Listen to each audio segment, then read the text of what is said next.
இதுலேயும் உங்களுக்கு ரெக்கார்டிங்கில் கிடைக்கும். இப்போ 11th 12th என்னென்ன சிலபஸ் இருக்கோ அது எல்லாத்தையும் தான் இதில் வச்சுருக்காங்க. அதனால் 11th 12th இருக்கக்கூடிய பாடங்களை நீங்கள் ஃபிசிக்ஸ், கெமிஸ்ட்ரி, மேக்ஸு என்னென்னலாம் படிக்கிறீங்களோ எல்லாத்தையும் நல்லா படிச்சுட்டு எல்லா விஷயங்களையும் ஞாபகம் வச்சுருந்தீங்கனாலே எக்ஸாம் வந்து ஈஸியாக எழுதலாம். கொஸ்டின் வந்து உங்களுக்கு தமிழ்லையும் வரும், இங்கிலீஷ்லேயும் வரும். ஆனால் மெட்டீரியல் தமிழில் சுத்தமாக கிடைக்காது. ஏன்னா இன்ன வரைக்கும் அது வெளியிடப்படலை. இந்த வருடம் அல்லது எக்ஸாம் அடுத்த ஜேஇ எக்ஸாமில் உங்களுக்கு இதெல்லாம் கிடைக்க வரும். ஓகே, அதனால் அது வரைக்கும் நம்ம என்ன பண்ணணும், இங்கிலீஷ் மீடியத்தில் தான் படிக்கணும். இருந்தாலும் நான் உங்களுக்கு தமிழ் படுத்தி சொல்லுவேன். அதை பயன்படுத்திக்கிட்டு நீங்கள் என்ன பண்ணலாம், எல்லாத்தையும் தெரிஞ்சுக்கலாம். ஓகே, இதில் உங்களுக்கு கிளாஸஸ் வந்து உங்களுக்கு இது மாதிரியான நாட்களில் ஓய்வு நேரத்தில் போக எக்ஸாம் டயத்தில் உங்களுக்கு காலை மாலை 2 வேளையும் கூட வைப்பதற்கு வாய்ப்பு இருக்குது. இப்போ ஒரு சாப்டராக நம்ம பார்ப்போம். ஒரு சாப்டராக நம்ம பார்க்குறதுக்கு ஒரு சாப்டருக்கு ஒரு நாள்லாம் பத்தாது. ஒரு சாப்டருக்கு 1 மாதம் தேவைப்படும். இருந்தாலும் நம்ம வந்து இப்போது ஓவராலாக இன்னைக்கு பார்க்கக்கூடியது ஒரு ட்ரையல் கிளாஸ் தான். எப்படி அட்டன் பண்ணுறீங்க அப்படிங்கிறது தான். இது உங்களுக்கு வந்து ஒரு பயனுள்ளதாக இருக்கும் அப்படின்னு நினைக்கிறேன். இதில் பார்த்தீங்கன்னா இப்போ சிலபஸ் அப்படிங்கிறதுல என்னென்னலாம் இருக்குது பாருங்கள். ஃபர்ஸ்ட் யூனிட் வந்து செட் ரிலேஷன் ஃபங்க்ஷன் 11th உள்ளது. அது அப்படியே இருக்குது பாருங்கள். Set union intersection. இதில் கொஞ்சம் கொஸ்டின் வந்து உங்களுக்கு நிறையா கேட்பாங்க. அதை கொஞ்சம் அட்டன் பண்ணுறது உங்களுக்கு கொஞ்சம் ரிஸ்க்காக இருக்கும். ஃபஸ்ட்டு சாப்டர் எல்லாமே வந்து 10th லெவலில் இருக்காது. அது கொஞ்சம் ஹையர் ஸ்டாண்டர்ட் லெவலில் இருக்கும்.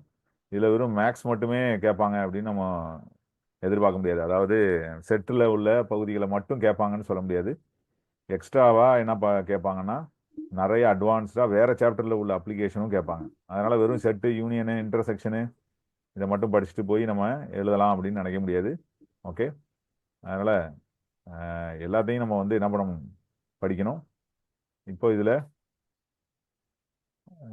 அடுத்து பார்த்தீங்கன்னா 2வது யூனிட் வந்து காம்ப்ளெக்ஸ் நம்பர் குவாட்ராடிக் ஈக்குவேஷன். இதை பற்றி உங்களுக்கு காம்ப்ளெக்ஸ் நம்பர் குவாட்ராடிக் ஈக்குவேஷன் நடத்துகிறப்ப சொல்லியிருப்பேன்.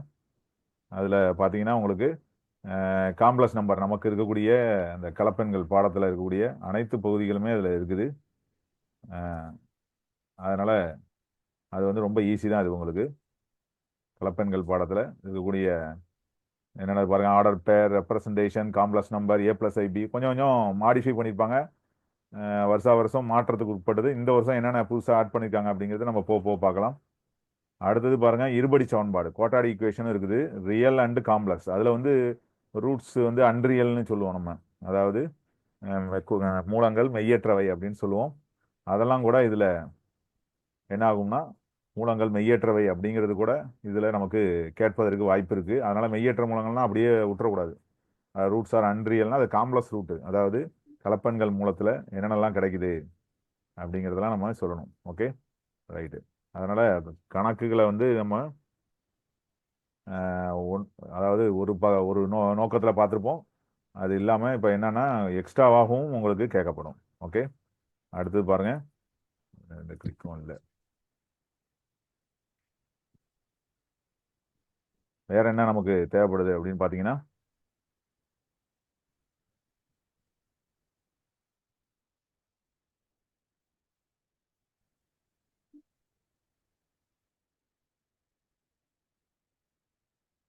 அடுத்தது மூன்றாவதாக சாப்டர் பார்த்தீங்கன்னா, மூன்றாவதாக சாப்டர் வந்து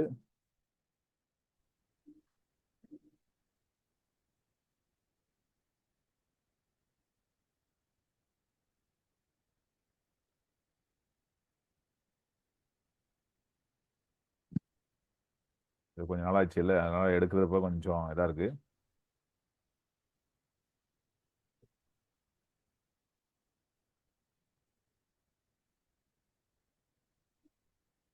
மூன்றாவது சாப்டர் பார்த்தீங்கன்னா மேட்ரிசஸ் அண்ட் டிடர்மினன்ட். 11th உள்ளதும் இருக்கும், 12th உள்ளதும் இருக்கும்.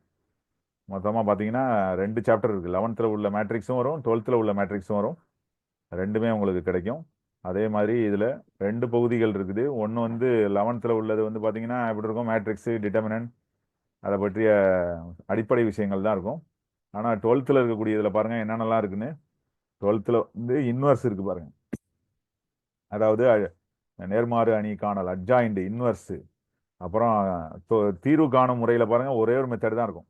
அதில் வந்து 3 முறைகள்லாம் இருக்காது. ரேங்க் மெத்தடு, கிராமர் விதி முறை இதெல்லாம் இருக்காது. ஒரே மெத்தடு தான், எல்லாத்துக்கும் சேர்த்து ஒரே மெத்தடு தான். இன்வெர்ஸ் மெத்தடு, அந்த இன்வெர்ஸ் மெத்தடு இல்லைன்னா அதை பயன்படுத்துறதுல சில விஷயங்கள் வந்து பார்த்தீங்கன்னா கிராமர் உள்ள இருக்கும், அவ்வளோதான். இது ஏற்கனவே உள்ளதான் பாருங்க. இது இந்த வருஷத்துக்கான சிலபஸ். அடுத்து 3வது முடிஞ்சிச்சு. 4வது சாப்டர் பார்த்தீங்கன்னா என்னது பாருங்க, பெர்முட்டேஷன் அண்ட் காம்பினேஷன், அதாவது சேர்ப்பியல் அப்படிங்கிறது சொல்லக்கூடியது 11th உள்ளது. இதில் கொஞ்சம் கணக்குகள் வந்து ஈஸியாக இருக்கும், கால்குலேஷனை வந்து கம்மியாக இருக்கும். ஆனால் கணக்குகளை வந்து கண்டுபிடிச்சிட்டோம்னா ஈஸி, கண்டுபிடிக்கிறது தான் கொஞ்சம் கஷ்டம். அதை கொஞ்சம் கவனமாக என்ன பண்ணும், பார்த்து தெரிஞ்சுக்கணும். பெர்முட்டேஷன் பார்த்தீங்கன்னா பைனாமியல் தேரம் இருக்குது பாருங்கள். பைனாமியல் வந்து 11th உள்ளது. இதில் கொஞ்சம் ஈஸியான இது இருக்கும், இதில் ஃபுல்லாகவே நம்ம பார்க்கலாம். சீக்வன்ஸ் அண்ட் சீரீஸ் எங்கே உள்ளது, 10வது 11வது உள்ளது தான் சிலபஸில் இருக்குது. அடுத்து வேற என்ன இருக்கு பாருங்க, லிமிட்ஸ் அண்ட் கண்டினியூட்டி. பாருங்களா எவ்வளோ விஷயங்கள் இருக்கு பாருங்க. இதெல்லாம் பாருங்க சின்ன சின்ன சாப்டர், கொஞ்சம் கொஞ்சம் பகுதி தான், 1-2 கொஸ்டின் தான் கேட்பாங்க. லிமிட்ஸ் அண்ட் கண்டினியூட்டி தான் அதிகமாக இருக்கு பாருங்க. ஏன் இதில் அதிகமாக இருக்குன்னா இதெல்லாம் சிபிஎஸ்சியில் 12th ஸ்டாண்டர்டில் உள்ளது. இந்த 6வது சாப்டர் வரைக்கும் உள்ளதெல்லாம் சிபிஎஸ்சியில் 11th உள்ளது. அதனால அவங்க என்ன பண்ணிடுவாங்கன்னா 12th எதை படிக்கிறானோ அது இப்போ தானே எக்ஸாம் வருதுன்னு சிபிஎஸ்சியில் உள்ள கொஸ்டின்ஸ் தான் அதிகமாக கேட்பாங்க. அதனால சிபிஎஸ்சியில் எப்போதுமே வந்து சிபிஎஸ்சி ஸ்டாண்டர்டுக்கு உள்ள ஈக்குவலாக தான் படிக்கணும். அதனால் புக்கில் இருக்கிற கணக்குகளில் ஒரு சின்ன கணக்கு இருந்தாலும் அதில் உள்ள விஷயங்களை என்ன சொல்லியிருக்காங்கங்கிறத நம்ம நேரடியாகவும் தெரிஞ்சுக்கணும், அதை குறுக்கு வழியிலையும் எப்படி கணக்கு போடுறதுங்கிறதையும் தெரிஞ்சுக்கணும். அப்போ தான் வந்து இந்த மாதிரியான எக்ஸாம்லாம் வந்து அட்டன் பண்ணுறப்ப நமக்கு அந்த ஐடியா ஞாபகம் வரும். ஒரு கொஸ்டின் வருதுன்னா அதில் அந்த ஐடியா வந்து நம்ம எங்கேயோ ஒரு கணக்கில் பார்த்துருப்போம். அந்த ஐடியாவை வச்சு அந்த கணக்கை எப்படி சால்வ் பண்ணுறது யோசித்து பார்த்தீங்கன்னா தான் கண்டிப்பாக பரீட்சையில் எழுத முடியும். நீங்கள் இப்போ மனப்பாடம் பண்ணிட்டு போய் ஒன்று எடுக்க ஆன்சர் இதுதான் அப்படின்னு நம்ம 1 மார்க் கூட வாங்க முடியாது. ஓகே, அடுத்தது பாருங்க இன்டகரல் கால்குலஸ். இன்டகரல் கால்குலஸில் பார்த்தீங்கன்னா என்னென்ன இருக்குது பாருங்க. இன்டகரல் கால்குலஸ் இன்னும் உங்களுக்கு நடத்தப்படாத சாப்டர் இருந்தாலும் 11th நடத்தப்பட்டதுலேருந்து வரும் இன்டகரல். அதில் வந்து anti derivative, fundamental, algebraic, trigonometric, exponential, logarithmic function எல்லாம் 11th உள்ளது தான். இப்போ வர்றது பாருங்க இன்டகிரேஷன் சப்ஸ்டியூஷனும் 11th உள்ளது தான். இன்டகிரேஷன் பை பார்ட்ஸ் எல்லாமே 11th உள்ளது தான். அதாவது 11வது இருக்கக்கூடிய அந்த 11 எக்ஸைஸ் 12 எக்ஸைஸும் சேர்த்து தான் அந்த இது வரைக்கும் உள்ளது. அதுக்கப்புறம் இன்டகிரேஷன் அதில் வந்து பாருங்க, இதில் simple integral of the type எல்லாமே டெஃபரண்ட் இன்டகரல் தான் பாருங்க. இந்த பாருங்க 11th உள்ள அப்படியே இருக்கு பாருங்க. இந்த ஃபார்முலாலாம் உங்களுக்கு 11th பார்த்துருப்பீங்க, கடைசி 2-3 எக்ஸைஸில் இருக்கும், அதை தான் வச்சுருக்காங்க பாருங்க. இதுக்கப்புறம் இருக்கு பாருங்க டெஃபரண்ட் இன்டகரல், இதுதான் 12th, இதான் உங்களுக்கு நடத்தப்படலை. இதெல்லாம் ஏற்கனவே நடத்தியாச்சு. அதாவது இன்டகரலில் லிமிட் இருந்தால் அது வந்து நடத்தலை. நம்ம 9வது சாப்டரும் நம்ம பார்க்க போகிறோம். இந்த பகுதியெல்லாம் பாருங்கள், இதெல்லாம் வந்து ஏற்கனவே நம்ம 11th படிச்சது தான். அதனால் 11th பாதி 12th பாதி. 11th மட்டும் உங்களுக்கு கிடையாது, 12th மட்டும் கிடையாது, ரெண்டும் சேர்த்து தான் வரும். மொத்தமாகவே 3 கொஸ்டின் தான் வரும். Okay right. அந்த ரீஜியனில் வந்து பார்த்தீங்கன்னா bounded by the simple curve, simple standard area தான், வேல்யூம் கிடையாது. அதாவது பரப்பளவு உண்டு, கன அளவு கிடையாது. பரப்பளவுனா 9ஆம் பாடத்தில் 8வது எக்ஸைஸ் உண்டு, 9வது எக்ஸைஸ் கிடையாது. ஆனால் அதுக்கு முன்னாடி உள்ளதெல்லாம் உண்டு பாருங்க. ரைட். அடுத்தது 9வது சாப்டர் டிஃபரன்ஷியல் ஈக்குவேஷன். நம்ம ஆரம்பிக்க போகிற சாப்டர் ஆரம்பித்து கொஞ்சம் கொஞ்சம் உங்களுக்கு பார்த்தோம்னா தெரியும் பாருங்கள். எடுத்தோடனே என்ன இருக்கு பாருங்கள், ஆர்டர் டிகிரி இருக்கு பாருங்கள், ஃபர்ஸ்ட் எக்ஸைஸ். அடுத்தது பாருங்கள் அதோட தீர்வு காணதில் செப்பரேஷன், வேரியபிள், ஹோமோஜினியஸ், லீனியர் எல்லாம் இருக்குது. என்ன இருக்காதுன்னா கடைசி பயிற்சி இருக்காது. அதனால் இந்த டைப்பில் உள்ள அந்த டிஃபரன்ஷியல் ஈக்குவேஷன், வகைக்கெழு சமன்பாடுகள் அப்படிங்கிற சாப்டர் ஃபுல்லாகவே இருக்குது, கடைசி பயிற்சியே தவிர. அந்த அளவுக்கு நம்ம சிலபஸ் வந்து அப்டேட் பண்ணியிருக்காங்க. எக்ஸ்ட்ரா இருக்குமே தவிர குறைச்சி மட்டும் இருக்காது. குறைச்சி என்னென்ன இருக்குதுங்கிறது பின்பகுதியில் பார்ப்போம். அடுத்தது பாருங்கள் கோஆர்டினேட் ஜாமெட்ரி. இது வந்து ஸ்ட்ரெயிட் லைன் 11வது 10வது படித்தது, நேர்கோடுகள். இப்போ 12வது படித்த சர்க்கிள் எதுக்கு நமக்கு 12th வந்தது, இதெல்லாம் 11th தான் இருக்கும் சர்க்கிள். ஏன் இப்போ 12th வந்துச்சுன்னா நம்ம சர்க்கிளில் தான் அதிகமான கொஸ்டின் கேட்பாங்க கோஆர்டினேட் ஜாமெட்ரியில். இதெல்லாம் 2 டைமென்ஷனல் ஜாமெட்ரின்னு பேர். நம்மளுடைய 5வது சாப்டர் அப்படியே இருக்கு பாருங்க, ஒன்று விடாமல் இருக்கும். ஆனால் எல்லாமே பார்த்தீங்கன்னா நமக்கு அப்ளிகேஷன் ப்ராப்ளம்லாம் கம்மியாக இருக்கும். அதில் இந்த அப்ளிகேஷன், அதாவது வட்டத்தின் சமன்பாடு வச்சு வரக்கூடிய பயன்பாட்டு கணக்கு குறைவாக தான் நம்ம புக்கில் இருக்கும், ஒன்றே ஒன்று தான் இருக்கும். ஆனால் இங்கே பார்த்தீங்கன்னா இவ்வளோ இருப்பாருங்க. ரைட்டு. அடுத்து பாருங்கள் 3 டைமென்ஷனல் ஜாமெட்ரி. இதுதான் வந்து உங்களுக்கு இந்த வெக்டரில் இருக்கக்கூடிய மீதி பகுதிகள். அதில் இருக்கக்கூடிய வெக்டரில் இருக்கக்கூடிய ஷார்ட்டஸ்ட் டிஸ்டன்ஸு, அதாவது வெக்டர் அல்ஜிப்ரா 6வது பாடத்தில், நம்ம 11th கிடையாது, 12th உள்ள வெக்டர் அல்ஜிப்ரா தனியாக இருக்கும், 11th உள்ள தனியாக இருக்கும். பாருங்கள் 11th உள்ள தனியாக இருக்கு பாருங்க, வெக்டர்னு இருக்கு பாருங்க. 12th அதோட 3-4 பயிற்சிகள் வரைக்கும் அதே தான் இருக்கும். நமக்கு அப்புறம் லைனு, அப்புறம் வேற என்ன, பிளேனு, தளங்கள், தளத்தின் சமன்பாடு, வெக்டர் கார்ட்டீசியன் சமன்பாடு போடுறோம் பார்த்தீங்களா, அதில் உள்ள அப்ளிகேஷன் கணக்கு தான் 3 டைமென்ஷனல் 11வது யூனிட்டாக இருக்கு பாருங்க. அடுத்தது 12 வந்து வெக்டர் அல்ஜிப்ரா, அப்படியே 11th உள்ளது 12th உள்ள அப்ளிகேஷன் ரெண்டும் சேர்ந்தது. இந்த ஒரு பகுதி இருக்கு பாருங்க. இதில் தான் நிறைய பேர் போன வருஷம் பார்த்தீங்கன்னா ரொம்ப ஈஸி சார், ஆனால் அட்டன் பண்ண முடியல அப்படின்னு சொல்லிட்டு பசங்க சொன்னாங்க. என்ன காரணம் அப்படின்னு பார்த்தீங்கன்னா, இது வந்து அப்படியே 10வதுல இருக்கக்கூடிய அந்த இதுதான் என்னது 10வதுல இருக்கக்கூடிய ஸ்டாண்டர்ட் டிவியேஷன் மீன் வேரியன்ஸ், அதுதான் திட்ட விளக்கம் காண்க. அதில் உள்ளதை வச்சு அப்படியே அதில் இருக்கக்கூடிய கணக்கு கேட்க மாட்டாங்க. கடைசியாக இருக்கு பாருங்க, ஒரு டேட்டா வந்து மாற்றி எடுத்துக்கிட்டோம், அந்த அளவை வந்து 15ன்னு எடுக்கிறது போல 51 எடுத்துக்கிட்டோம், அதனால புதிய திட்ட விளக்கம் என்ன, ஸ்டாண்டர்ட் டிவியேஷன் என்ன கண்டுபிடிங்க அப்படிங்கிற மாதிரி வருது பாருங்க. அதுதான் ஸ்டாட்டிஸ்டிக்ஸில் வந்திருந்தது.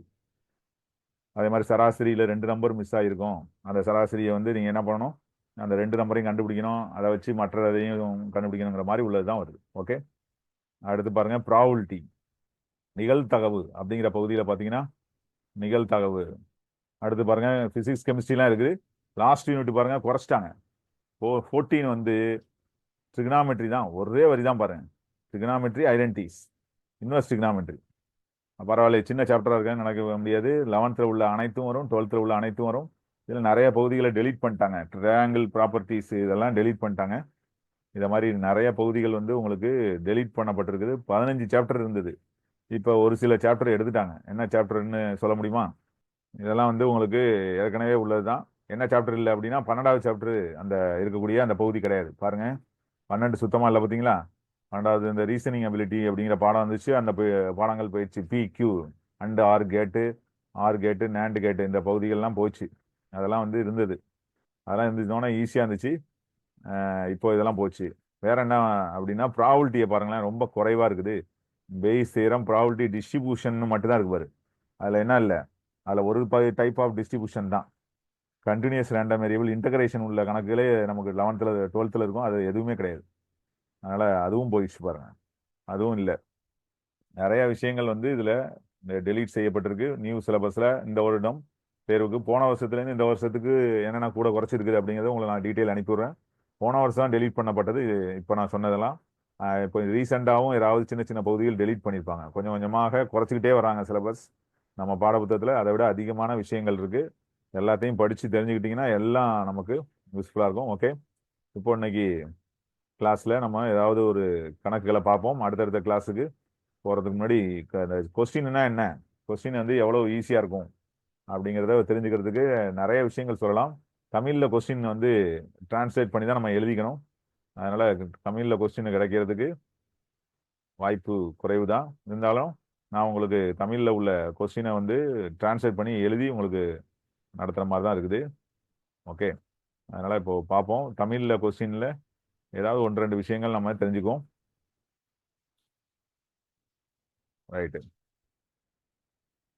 இப்போ நம்ம பார்க்க போகிறது வந்து என்னன்னா ஸ்ட்ரெயிட் லைன் அப்படிங்கிற பகுதியில் ஒரு சில கணக்குகளை பார்ப்போம். எவ்வளவு தூரம் அது ஸ்ட்ரெயிட் லைன் அப்படிங்கிறது உங்களுக்கு தெரிஞ்சிருக்கும் அப்படின்னா 11th படிச்சிருப்பீங்க ஸ்ட்ரெயிட் லைன். அதில் பாருங்கள், இப்போ நான் ஸ்ட்ரெயிட் லைனில் ஒரு சில பகுதிகளை மட்டும் எடுத்து உங்களுக்கு சொல்கிறேன். இப்போ ஸ்ட்ரெயிட் லைன் அப்படிங்கிறதுல பாயிண்ட் இருக்குது. என்னென்ன வேற என்ன இருக்குது, பாயிண்ட் புள்ளிகளை பற்றிய தகவல்கள் நம்ம படிக்க போகிறோம். எங்கே இருக்கும் அப்படின்னு பார்த்தீங்கன்னா, இது வந்து 3 டைமென்ஷனல் ஸ்ட்ரெயிட் லைனில் வெக்டர் அல்ஜிப்ராவில் இருக்கும். 2 டைமென்ஷனல் ஸ்ட்ரெயிட் லைன் வந்து எங்கே இருக்கும்னா 11th இருக்கக்கூடிய 5வது 6வது பாடத்தில் இருக்கும். அதில் உள்ளது தான் பாருங்க, ஒன்றும் பெருசாலாம் ஒன்றும் கிடையாது. நான் ஒன்றும் கணக்கு வந்து பெரிய கஷ்டமான கணக்கெலாம் இல்லை. பாருங்கன்னா இதில் சில கணக்குகளை வந்து நான் இப்போ எடுத்துட்டு அதில் எப்படி ஆன்சர் போட்டுருக்காங்கன்னு பாருங்க. ரொம்ப ஈஸியானதான். இது வரைக்கும் ஜேஇயில் கேட்கப்பட்ட கொஸ்டின்லாம் நமக்கு ஏற்கனவே புக்லேயே பிரிண்ட் ஆகியே வந்துடுச்சு நிறையா.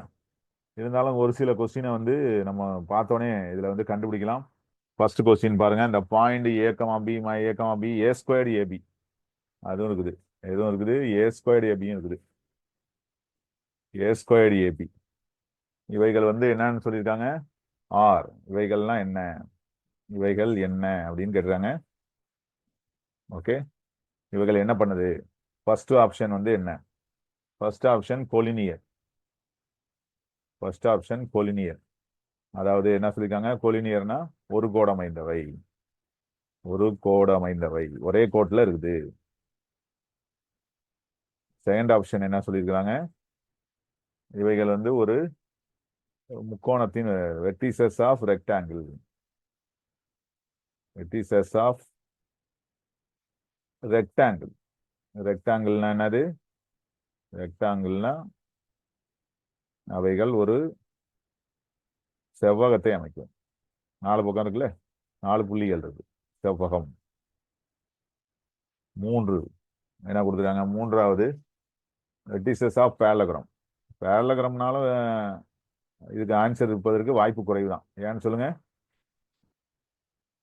ஏன்னா செவ்வகமும் ஒரு பேரலகிராம் தான். வெர்டிசஸ் ஆஃப் பேரலகிராம் இருந்தாலும் இந்த மாதிரி தான் ஜேஇல கேட்பாங்க. இப்போ ஒரு பேரலகிராமே ஆன்சர் வருதுன்னு வச்சுங்களேன், அது வந்து ரெக்டாங்கிளான்னு நம்ம செக் பண்ணி பார்க்கணும். ரெக்டாங்கிள் தான் வருது, ஆனா அது ரெக்டாங்கிளும் ஒரு பேரலகிராம், இணைகரம். ஒவ்வொரு செவ்வகமும் ஒரு இணைகரம், ஆனா எல்லா இணைகரமும் ஒரு செவ்வகம் அல்ல. அதனால ரெக்டாங்கிள் தான் ஆன்சர் வருதுன்னா ரெக்டாங்கிள் எழுதணும். ரெக்டாங்கிள்ங்கிற ஆன்சர் இல்லைன்னா பேரலகிராம் எழுதணும். அது மாதிரி கணக்கு வந்தா இந்த கணக்குக்கு எந்த ஆப்ஷன் வருது அப்படிங்கிறத பார்ப்போம். இன்னும் ஒரு 10 நிமிஷத்துல கிளாஸ் முடியும்.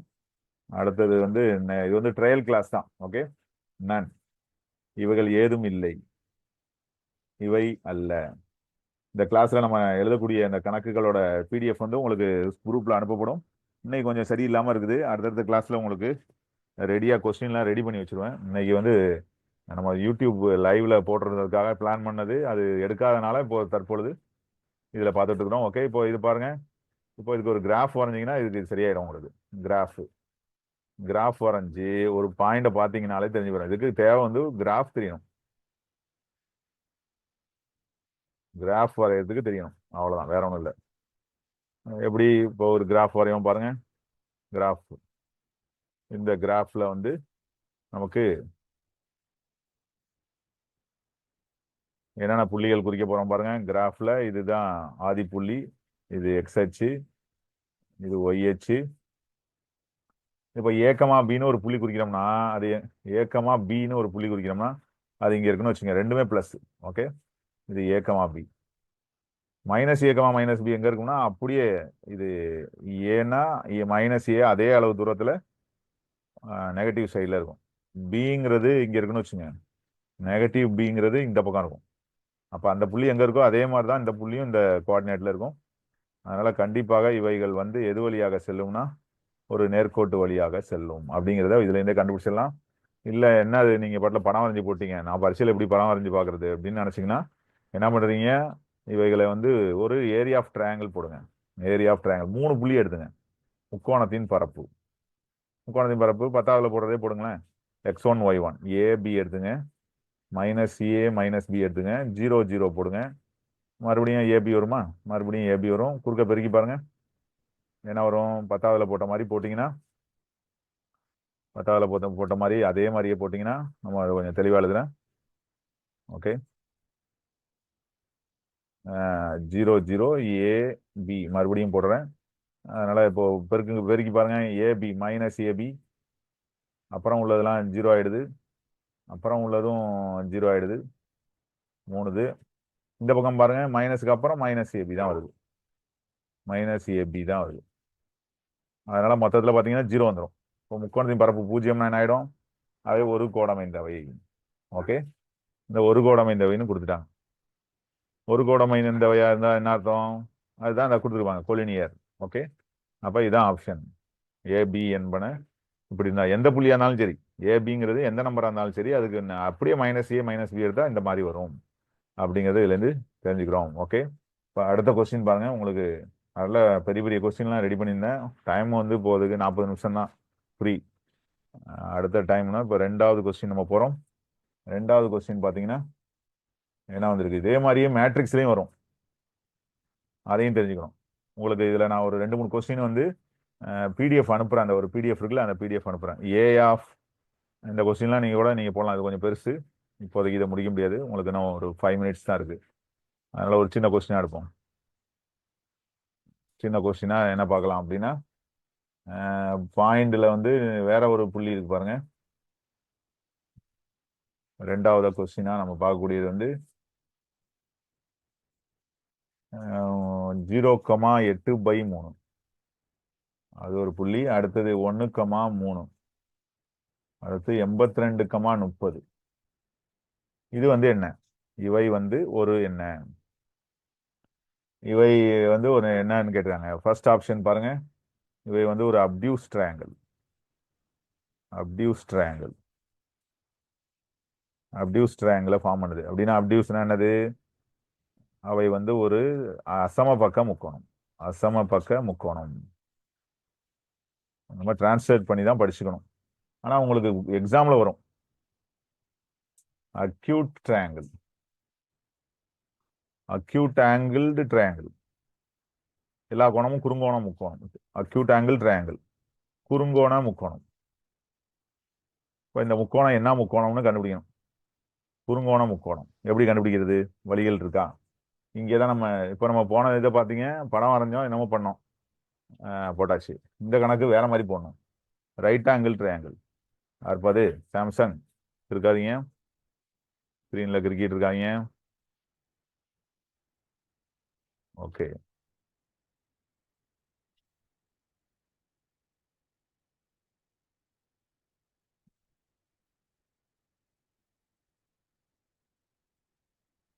இருக்கிறது 5 நிமிஷம். இதுல நம்ம நீங்க பண்ற சேட்டையெல்லாம் அதுல பாதி நேரத்தை காலி பண்ணிடுது.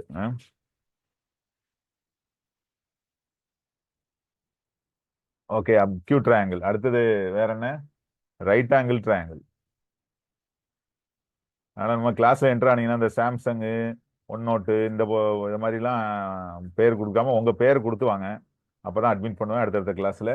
இல்லைன்னா அட்மிட்டே பண்ண மாட்டேன், யாரா இருந்தாலும் சரிதான். அதனால உங்க பேர் இருக்கணும் அதுல. நிறைய பேர் கொடுத்து வந்துருக்கீங்க, அட்டன் பண்ண தெரிஞ்சவங்க. Right angle triangle. ஓகே, என்னது? செங்கோணம் முக்கோணம். 3 இவைகள். இதை என்ன கண்டுபிடிச்சிடலாமே? இதெல்லாம் 10th உள்ளதானே. அவ்வளவுதான், வேற ஒன்றும் கிடையாது. இது வந்து நான் இது வந்து ஈஸியா கண்டுபிடிச்சிடலாம். ஏன்னா முக்கோணத்தின் பரப்பு தான். பாருங்க, ஒன்றும் கிடையாது. இவைகள் என்ன முக்கோணத்தை உருவாக்குது? சரி, முக்கோணத்தை உருவாக்கும்னு கண்டுபிடிச்சிடலாம். அதுல என்ன முக்கோணம்ங்கிறத கண்டுபிடிக்கணுமே, அதுதான விஷயம். அது இல்லை, நம்ம புக்ல கிடையாது. அது வந்து ஸ்கூல் புக்ல இருக்காது. அந்த ஐடியாவை நீங்க கத்துக்கணும். இது என்ன முக்கோணம்? செங்கோண முக்கோணமா இருக்குமா? அதனால என்ன பண்ணி பிடிக்கணும்? சாய்வு கண்டுபிடிச்சு பார்க்கணும். மூணுக்கும் 3 புள்ளிகளை ரெண்டு ரெண்டா எடுத்துக்கிட்டு சாய்வு கண்டுபிடிச்சு பாருங்க.